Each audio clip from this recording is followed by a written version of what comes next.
जय हिंद। आप टाइटल को देखकर तो समझ ही गए होंगे कि हमारी वीडियो किस पर आधारित है। हमारी वीडियो आधारित है इंडस वैली सिविलाइजेशन पर आधारित है। काल में मानव लिपि से तो परिचित तो थे लेकिन उसे पढ़ा नहीं जा सका। आदि ऐतिहासिक काल में मानव लिपि से परिचित तो थे लेकिन उसे पढ़ा नहीं जा सका। सिंधु घाटी सभ्यता विश्व की क्या है? पहली शहरी सभ्यता है। क्या है? विश्व की पहली सबसे बड़ी शहरी सभ्यता है। क्या है? सिंधु घाटी सभ्यता विश्व की सबसे बड़ी पहली शहरी सभ्यता है, अर्थात नगरीय सभ्यता है। नगरीय सभ्यता भी ऑप्शन में दिया हो तो नगरीय सभ्यता पर भी हम लगा सकते हैं टिक। सिंधु घाटी सभ्यता की जानकारी सबसे पहले 1826 ईस्वी में चार्ल्स मैसन ने दी थी। चार्ल्स मैसन ने दी थी। सिंधु घाटी सभ्यता के बाद सबसे पहले किसने बताया था? सिंधु घाटी सभ्यता की जानकारी सबसे पहले किसने दी थी? तो 1826 ईस्वी में चार्ल्स मैसन ने दी थी। सिंधु घाटी सभ्यता की अवधि लगभग क्या कब से कब तक मानी जाती है? सिंधु घाटी सभ्यता की अवधि लगभग कब से कब तक मानी जाती है? तो सिंधु घाटी सभ्यता की अवधि 2500 ईसा पूर्व से 1750 ईसा पूर्व तक लगभग मानी जाती है। हड़प्पा की खोज किसने की थी? तो हड़प्पा की खोज की थी। हड़प्पा शहर की खोज किसने की थी? तो हड़प्पा शहर की खोज की थी राय बहादुर दयाराम सायनी ने। राय बहादुर दयाराम सायनी ने हड़प्पा शहर की खोज की थी। किसने हड़प्पा शहर की खोज किसने की थी? राय बहादुर दयाराम सायनी। किसने की थी? राय बहादुर दयाराम सायनी ने हड़प्पा शहर की खोज की थी 1921 ईस्वी में। 1921 ईस्वी में हड़प्पा शहर की खोज राय बहादुर दयाराम सायनी ने की थी। सिंधु घाटी सभ्यता सिंधु नदी के तट पर मिली थी। सिंधु घाटी सभ्यता कहाँ पर मिली थी? तो सिंधु घाटी सभ्यता सिंधु नदी के तट पर मिली थी। सिंधु घाटी सभ्यता कहाँ पर मिली थी? तो सिंधु घाटी सभ्यता सिंधु नदी के तट पर मिली थी, इसलिए इसे सिंधु घाटी सभ्यता कहते हैं, सिंधु सभ्यता कहते हैं। सिंधु घाटी सभ्यता की खोज सबसे पहले हड़प्पा की खुदाई से हुई, इसलिए इसे हड़प्पा सभ्यता भी कहते हैं। तो सिंधु घाटी की खोज सबसे पहले कहाँ हुई थी? हड़प्पा शहर में हुई थी, तो इसे हड़प्पा सभ्यता भी कहा जाता है। सिंधु घाटी सभ्यता का आकार कैसा है? तो सिंधु घाटी सभ्यता का आकार त्रिभुजाकार है। क्या है? त्रिभुजाकार। सिंधु घाटी सभ्यता का आकार क्या है? त्रिभुज के समान है, यानी त्रिभुज लगभग त्रिभुज के समान है, इसलिए इसे त्रिभुजाकार सभ्यता भी कहते हैं। सिंधु घाटी सभ्यता की उत्तरी सीमा का विस्तार कहाँ तक है? तो सिंधु घाटी सभ्यता की उत्तरी सीमा का विस्तार जम्मू तक है, मांडा जम्मू तक है। सिंधु घाटी सभ्यता की उत्तरी सीमा का विस्तार कहाँ तक है? सिंधु घाटी सभ्यता की उत्तरी सीमा का विस्तार मांडा जम्मू तक है। सिंधु घाटी सभ्यता की दक्षिणी सीमा का विस्तार कहाँ तक है? सिंधु घाटी सभ्यता की दक्षिणी सीमा का विस्तार कहाँ तक है? तो दक्षिणी सीमा का विस्तार दैमाबाद महाराष्ट्र तक है। कहाँ तक? दैमाबाद महाराष्ट्र तक। सिंधु घाटी सभ्यता की पूर्वी सीमा का विस्तार कहाँ तक है? तो सिंधु घाटी सभ्यता की पूर्वी सीमा का विस्तार कहाँ तक है? तो सिंधु घाटी सभ्यता की पूर्वी सीमा का विस्तार आलमगीरपुर उत्तर प्रदेश तक है। कहाँ तक है? आलमगीरपुर उत्तर प्रदेश तक है। सिंधु घाटी सभ्यता की पश्चिमी सीमा का विस्तार कहाँ तक है? सिंधु घाटी सभ्यता डोर बलूचिस्तान तक है। सुतकान गेंडोर बलूचिस्तान तक है। सिंधु घाटी की सभ्यता के लोग मात्र देवी की पूजा क्या करते थे? तो सिंधु घाटी सभ्यता के लोग किसकी पूजा करते थे? तो आपको बताना है, देवी की मृग मूर्ति की पूजा करते थे। क्या करते हैं? मात्र देवी की मृग मूर्ति की पूजा करते थे। सिंधु घाटी सभ्यता के लोग क्या करते थे? सिंधु घाटी सभ्यता के लोग मात्र देवी की मृण मूर्ति की पूजा करते थे। क्या करते थे? मृण मूर्ति की पूजा। आपको ये ध्यान रखना है, इंपोर्टेंट प्रश्न है। सिंधु घाटी सभ्यता का समाज का स्वरूप मात्र सत्तात्मक था। कैसा था? समाज का स्वरूप कैसा था? सिंधु घाटी सभ्यता का समाज का स्वरूप कैसा था? तो मात्र सत्तात्मक था। ये आपको वेरियस एग्जामों से इंपॉर्टेंट प्रश्न दे रहा हूँ। आपको हमारी मेहनत कैसी लगी है तो इसे कमेंट सेक्शन में बताएं, और आप इस वीडियो को लाइक करें और इसे अधिक से अधिक शेयर करें, जिससे कि हर किसी के पास यह वीडियो पहुंच जाए। आइए तो हम अपने अगले प्रश्न भी समझ लेते हैं। अगले प्रश्न दिए हुए हैं, सिंधु घाटी सभ्यता का समाज कितने वर्गों में बटा था? सिंधु घाटी सभ्यता का समाज कितने वर्गों में बटा था? तो आपको ये ध्यान से सुनना है। विद्वान वर्ग, योद्धा वर्ग, व्यापारी वर्ग, शिल्पी वर्ग और शिल्पी वर्ग, और शिल्पी वर्ग को क्या कहते हैं? श्रमिक वर्ग भी कहते हैं। तो इन 4 वर्गों में बटाया हुआ था। कौन सा? विद्वान वर्ग, योद्धा वर्ग, व्यापारी वर्ग और शिल्पी वर्ग। और शिल्पी वर्ग को क्या कहते हैं? श्रमिक वर्ग भी कहते हैं। सिंधु घाटी सभ्यता के लोग महामारी और क्या करते हैं? सिंधु घाटी सभ्यता के लोग मांसाहारी और शाकाहारी दोनों प्रकार का भोजन ग्रहण करते थे। तो भोजन किस प्रकार का खाते थे सिंधु घाटी सभ्यता के लोग? तो शाकाहारी भी खाते थे और मांसाहारी भी खाते थे। सिंधु घाटी सभ्यता के लोग 3 प्रकार से मृतकों का अंतिम संस्कार करते थे। मृतकों का संस्कार कैसे करते थे? कि कोई मर जाता है तो उनका अंतिम संस्कार कैसे करते थे? पूर्व समाधान और आंशिक समाधान और दाह संस्कार। क्या करते थे? दाह संस्कार। दाह संस्कार यानी जलाना, पूर्ण समाधान और आंशिक समाधान, ये दोनों करते थे। ठीक, तो आपको ध्यान रखना है कि मृत्यु के बाद सिंधु घाटी सभ्यता के लोग क्या करते थे?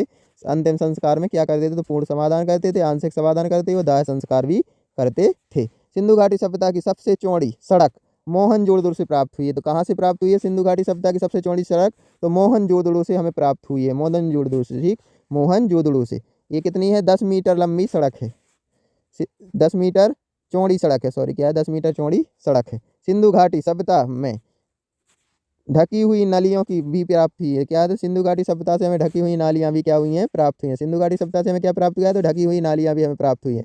हड़प्पा और मोहनजोदड़ो में मकानों में पक्की ईंटों का प्रयोग भी मिलता है। हड़प्पा और मोहनजोदड़ो में मकानों में क्या मिलता है? तो पक्की ईंटों का प्रयोग मिलता है। ये क्वेश्चन पूछा गया है, तो आपको ध्यान से इसे याद रखना है। सिंधु घाटी सभ्यता के नगर विश्व के प्राचीनतम सुनियोजित नगर हैं। तो कैसे नगर हैं? सुनियोजित नगर हैं। सिंधु घाटी सभ्यता के विश्व क्या है? तो सिंधु घाटी सभ्यता के नगर विश्व के प्राचीनतम सुनियोजित नगर है। सुनियोजित नगर है।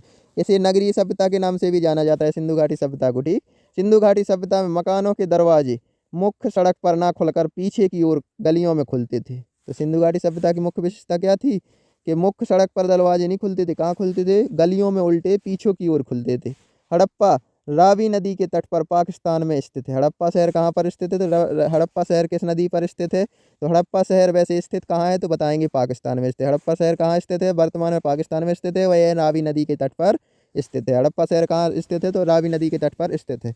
हड़प्पा में श्रमिक आवास, अन्नागार, लकड़ी का ताबूत और RH-37 कब्रिस्तान प्राप्त हुआ है। तो हड़प्पा शहर से क्या क्या मिला है? तो हड़प्पा शहर से हमें आवास मिला है, अन्नागार मिला है, लकड़ी का ताबूत मिला है। क्या मिला है? लकड़ी का ताबूत मिला है। और RH-37 कब्रिस्तान भी प्राप्त हुआ है। RH-37 कब्रिस्तान पूछा गया, तो आपको ये ध्यान रखना है कि यह कहाँ से मिला है? हड़प्पा से मिला है RH-37 कब्रिस्तान।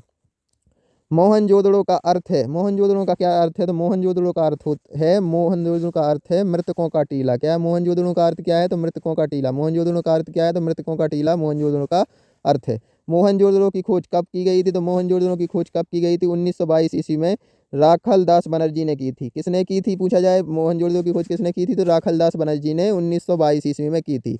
1922 ईस्वी में की थी।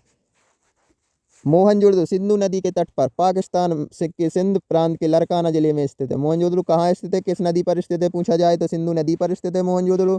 मोहनजोदड़ो को क्या कहते हैं? मृतकों का टीला कहते हैं। मोहनजोदड़ो वर्तमान में किस देश में स्थित है? तो पाकिस्तान में स्थित है। मोहनजोदड़ो किस जिले में स्थित है? तो लरकाना जिले में स्थित है। और किस प्रांत में स्थित है? तो बताना सिंध प्रांत में स्थित है। मोहनजोदड़ो से हमें क्या कौन कौन सी वस्तुएं प्राप्त हुई हैं? तो मोहनजोदड़ो से हमें प्राप्त हुई हैं पुरोहित आवास मिले हैं, अन्नागार मिले हैं, विशाल स्नानागार मिला है। तो ये विशाल स्नानागार पूछा गया है, तो विशाल स्नानागार कहाँ से मिला है? तो मोहनजोदड़ो से हमें प्राप्त हुआ है। आदि शिव की मूर्ति मिली है, घर में कुआ मिले हैं, और सबसे चौड़ी सड़क और कांसे की बनी नर्तकी की मूर्ति। ए वेरी इंपॉर्टेंट प्रश्न है कि कांसे की बनी नर्तकी कहाँ से मिली है, डांसिंग गर्ल कहाँ से मिली है? तो मोहनजोदड़ो से हमें प्राप्त हुई है। चंदुहड़ो की खोज किसने की थी? चंदुड़ो की खोज गोपाल मजूमदार ने की थी। चंदुड़ो की भी क्वेश्चन पूछा गया, तो चंदुदड़ो की खोज किसने की थी? तो चंदुदड़ो की खोज की थी गोपाल मजूमदार ने की थी। यह सिंधु नदी के तट पर पाकिस्तान में स्थित है। कहाँ पर स्थित है? सिंधु नदी के तट पर पाकिस्तान में स्थित है। चन्हुदड़ो एकमात्र दुर्ग रहित शहर है। तो ये इंपॉर्टेंट है कि चन्हुदड़ो जो जगह है वह एकमात्र दुर्ग रहित शहर थी। क्या थी? दुर्ग रहित शहर थी। वो सभी क्या है? हड़प्पा शहर, सिंध क्या है? तो ये सबरे शहर और जितने भी है मोहनजोदड़ो ये क्या होते हैं? दुर्ग रहित नहीं थे, लेकिन क्या थे? चंदुदड़ो एकमात्र दुर्ग रहित शहर था और औद्योगिक शहर भी था। ये क्या था? औद्योगिक शहर भी था। चन्हुदड़ो से लिपस्टिक क्या क्या प्राप्त हुए हैं? चन्हुदड़ो से क्या प्राप्त हुए हैं? तो चन्हुदड़ो से औरतों की चीज़ें ज़्यादातर मिली हैं। चन्हुदड़ो से क्या मिली है? लिपस्टिक, शीशा, कुत्ते और बिल्ली के पैरों के निशान मिले हैं। कुत्ते और बिल्ली के पैरों के निशान मिले हैं। और मनके और गुड़िया भी प्राप्त हुई हैं। आदि वस्तुएं हमें प्राप्त हुई हैं। तो और भी वस्तुएं हैं जो जिनका मैंने मेंशन नहीं किया है, क्योंकि वह पेपर में अभी पूछे नहीं गए हैं। अब रोपड़, रोपड़ की खोज किसने की थी? तो रोपड़ की खोज की थी यज्ञदत्त शर्मा ने। किसने की थी रोपड़ की खोज? तो यज्ञदत्त शर्मा ने रोपड़ की खोज की थी। रोपड़ की खोज किसने की थी? तो यज्ञदत्त शर्मा ने रोपड़ की खोज की थी। और यह सतलज नदी के किनारे पंजाब में है। तो किस नदी के किनारे? सतलज नदी के किनारे या पंजाब में स्थित है। क्या स्थित है? रोपड़ शहर सतलज नदी के किनारे पंजाब में स्थित है। और यहाँ पर मानव के साथ कुत्ते को दफनाने के प्रमाण भी मिले हैं। क्या मिले हैं? कुत्तों को मानवों के साथ कुत्तों को दफनाया जाता था। ये प्रमाण भी यहाँ से कहाँ से मिले हैं? तो रोपड़ से मिले हैं। कालीबंगा की खोज किसने की थी? तो कालीबंगा इंपॉर्टेंट है आपका। कालीबंगा की खोज BK थापड़ और BB लाल ने की थी। किसने की थी? BK थापड़ और BB लाल ने कालीबंगा की खोज की थी। कालीबंगा की खोज किसने की थी? तो BK थापड़ और BB लाल ने कालीबंगा की खोज की थी। कालीबंगा राजस्थान के घंगर नदी के किनारे स्थित है। कालीबंगा कहाँ स्थित है? तो कालीबंगा राजस्थान के घंगर नदी के किनारे स्थित है। हमारे राजस्थान प्रांत, राजस्थान की राजस्थान से संबंधित क्वेश्चन आया है। तो राजस्थान की राजधानी क्या है? तो राजस्थान की राजधानी है हमारी जयपुर। कालीबंगा से हवन कुंड, चूड़ी अलंकृत, कालीबंगा से कौन कौन सी चीज़ें प्राप्त हुई हैं? तो हवन कुंड मिला है हमें कालीबंगा से, चूड़ी भी प्राप्त हुई है हमें कालीबंगा से, कालीबंगा से हमें अलंकृत ईंट मिली है, अलंकृत क्या मिली है? ईंटें मिली हैं। और हल से जुते हुए खेत के निशान भी हमें कालीबंगा से प्राप्त हुए हैं। धौलावीरा की खुदाई किसने की थी? धौलावीरा की खोज किसने की थी? धौलावीरा की खोज या धौलावीरा की खुदाई किसने की थी? तो रविंद्र सिंह बिष्ट ने की थी। किसने की थी? रविंद्र सिंह बिष्ट ने धौलावीरा की खुदाई की थी। धौलावीरा से हमें स्टेडियम प्राप्त हुआ है। क्या हुआ? धौलावीरा से हमें क्या प्राप्त हुआ है? तो स्टेडियम प्राप्त हुआ है और यह गुजरात में स्थित है। धौलावीरा कहाँ पर स्थित है? गुजरात में स्थित है। हमारे भारत देश के गुजरात में स्थित है, जिसकी राजधानी क्या है? गांधीनगर। अब हम पढ़ेंगे सुरकोटदा की खोज गणपति जोशी ने की थी। सुरकोटदा की खोज किसने की थी? तो सुरकोटदा की खोज गणपति जोशी ने की थी और यह गुजरात में स्थित है। सुरकोटदा भी कहाँ पर स्थित है? गुजरात में स्थित है। इसकी खोज किसने की थी? गणपति जोशी ने की थी।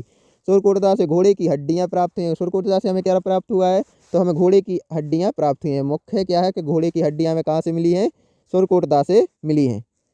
लोथल की खोज किसने की थी? तो लोथल की खोज की थी S.R. राव ने। किसने की थी? S.R. राव ने लोथल की खोज की थी। लोथल की खोज किसने की थी? S.R. राव ने की थी।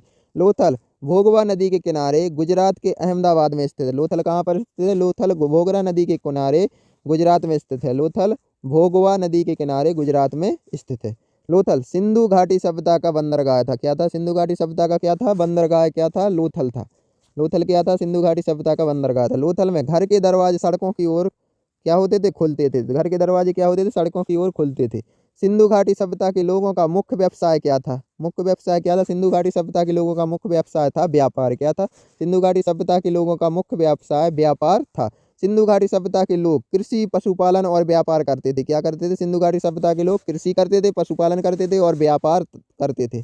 लेकिन मुख्य व्यवसाय क्या था? तो मुख्य व्यवसाय इनका व्यापार ही था।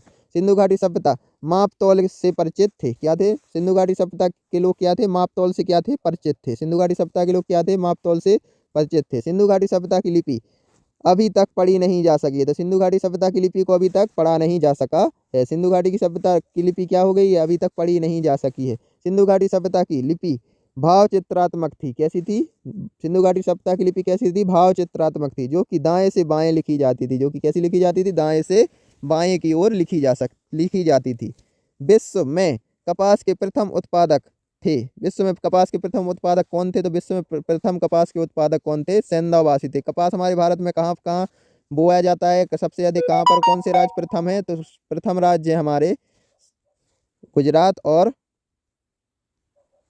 महाराष्ट्र। कौन कौन से हैं? गुजरात और महाराष्ट्र। गुजरात की राजधानी गांधीनगर, महाराष्ट्र की राजधानी क्या है? बम्बई है।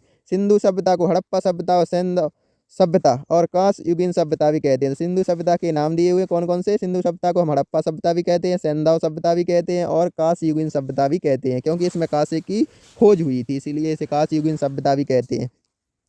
सिंधु घाटी सभ्यता के लोग लोहे से परिचित नहीं थे। मतलब अभी तक लोहे सिंधु घाटी सभ्यता सिंधु घाटी सभ्यता के समय तक लोहे की खोज नहीं हुई थी। ये लोहे से बिल्कुल भी जानते नहीं थे कि लोहे धातु भी है।